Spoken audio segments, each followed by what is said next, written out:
What if the stress and anger you feel every day aren't really caused by what's happening around you? What if the real source of your suffering isn't the world, but the way you react to it? In a moment, I'll share a simple story about a young monk and an empty boat, a story that reveals a powerful truth about how our own thoughts create the emotions we experience. By the end of this video, you'll see how to shift your perspective and how peace can come from within, no matter what's happening outside. So let's begin. Before we dive deeper, it's important to understand the difference between thoughts and thinking. Thoughts are like clouds, passing, raw, and neutral. They're simply energy moving through your mind. But thinking is what happens when you start to engage with those thoughts, analyzing, judging, fearing, or attaching meaning to them.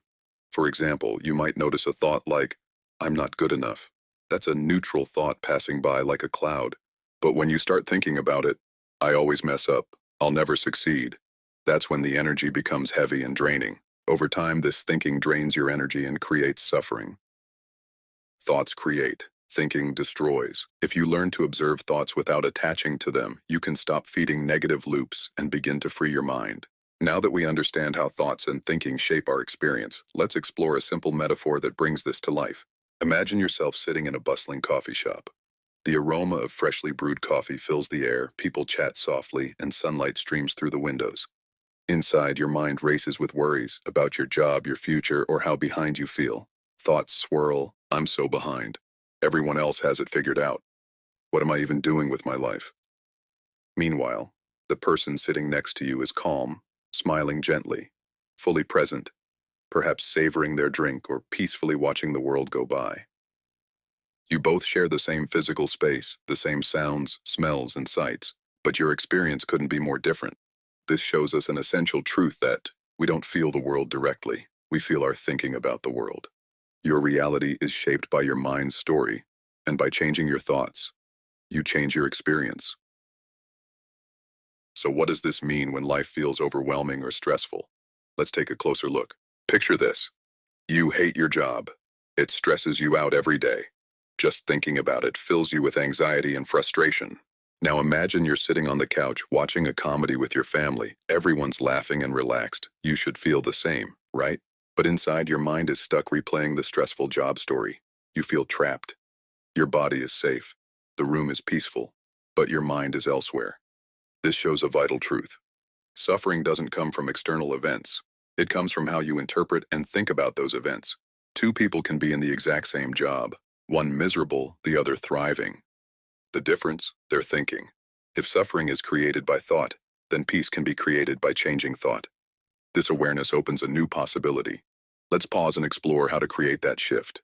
Take a moment to think of a troubling thought or feeling, maybe stress about work, worry about a relationship, or fear of the future.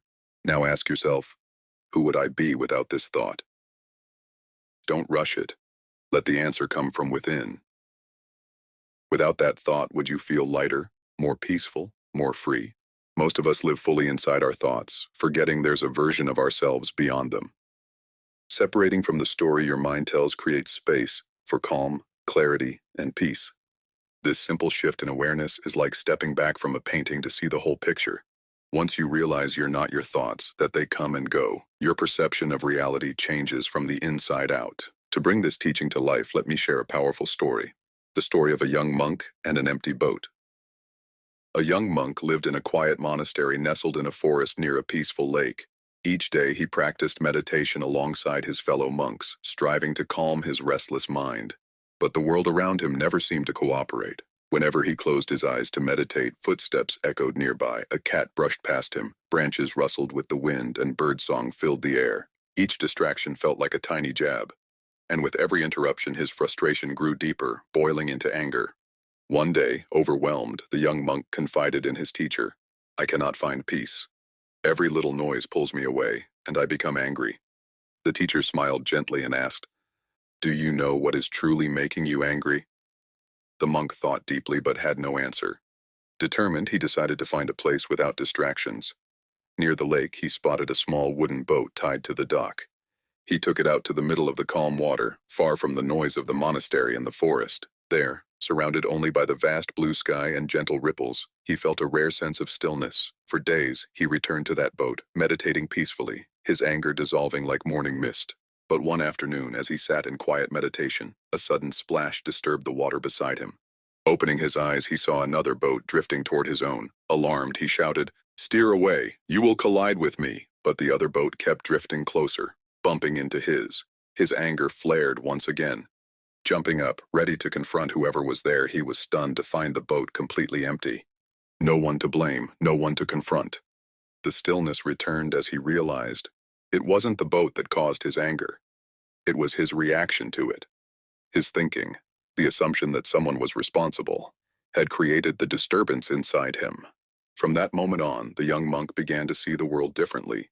He understood that external events, noises, interruptions, even other people, were like that empty boat, neutral on their own. It was his own mind, assigning meaning and reacting, that caused suffering. With this new insight, he returned to the monastery, carrying peace within, no longer disturbed by the noises or distractions around him. This story holds a practical lesson. Let's look at 6 ways you can apply this understanding in your own life. Pause when you react. When something triggers you, maybe a harsh comment or an unexpected problem, pause. Take a deep breath and ask, is this thought true? Could this be an empty boat? Just a neutral event without personal meaning? This pause creates space for calm rather than reactive emotion. Separate the story from the situation. If a friend cancels plans, the fact is simple. Plans are canceled. The story your mind adds, they don't care, or I did something wrong, is where suffering grows. Catch yourself when you add stories to facts. Assume neutrality first. When someone behaves rudely, instead of assuming malice, consider other reasons: stress, distraction, emergencies. Assuming neutrality reduces emotional charge and lets you respond with kindness. Meditate with the empty boat. Visualize your thoughts as boats floating down a river. Watch them pass without jumping in or fighting them. This builds awareness that thoughts come and go, and you are not defined by them. Don't personalize others' behavior. People's moods often reflect their own struggles, not you. Give others space for their emotional weather without making it your forecast. See thoughts as passing clouds. When negative thoughts arise, imagine them as clouds drifting by, temporary, always moving. This mindset helps you release unhelpful thinking and focus on what matters. Now, let's deepen this understanding with some neuroscience. Dr. Joe Dispenza explains in Breaking the Habit of Being Yourself. The more you think the same thoughts, the more you make the same choices, demonstrate the same behaviors, create the same experiences, and produce the same emotions, the more you wire your brain to be that version of you. Think about it in real life. Someone cuts you off in traffic. Your hands grip the wheel, your heart rate spikes, anger floods in. That's not just mood, it's biology. Your brain is firing a familiar stress pattern, releasing chemicals like cortisol and adrenaline. But in that same moment, if you pause, take a steady breath, and let the thought drift by, how dare they? Without chasing it, your body begins to calm. Each time you do this, you are literally training your brain to respond differently. Neuroscience calls this neuroplasticity, your brain's ability to rewire itself. As Dr. Dispenza puts it, neurons that fire together wire together. The more you react with anger, the stronger that pathway becomes. The more you choose awareness, the stronger that pathway becomes. So every pause, every breath, is more than calming a moment. It's breaking the habit of being your old self and opening the door for a new one to emerge. Neville Goddard said something strikingly similar in Awakened Imagination. Change your conception of yourself, and you will automatically change the world in which you live. Do not try to change people. They are only messengers telling you who you are. Revalue yourself, and they will confirm the change.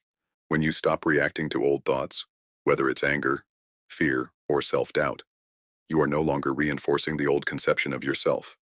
Instead, you are quietly, powerfully shifting into a new identity. Where neuroscience calls it rewiring, Neville calls it revaluing yourself. Both are pointing to the same truth. Each time you notice a thought without attaching to it, you refuse to feed the old self. And in that very refusal, you allow the new self, the peaceful, powerful version of you, to take root. This is the science behind the monk's spiritual discovery. Peace doesn't come from fixing the outside world. It comes from changing your relationship with thought. Here's the real takeaway. Our suffering isn't caused by noise, people, or even an empty boat drifting across our path. It's caused by our own reactions to those things. When we see life's disturbances as neutral, like empty boats, we free ourselves from taking them personally. That's where real peace begins. And here's the reminder I want to leave you with. You are always just one thought away from peace. If this perspective opens something new for you, imagine what else is possible. In upcoming videos, we'll go deeper into teachings from neuroscience, Neville Goddard, Dr. Joe Dispenza, and timeless stories that can shift the way you see your world. So if you want more tools to live with presence instead of pressure, make sure to subscribe and stay connected. I'll see you in the next video. And until then, stay grounded, stay light, and remember, don't believe everything you think.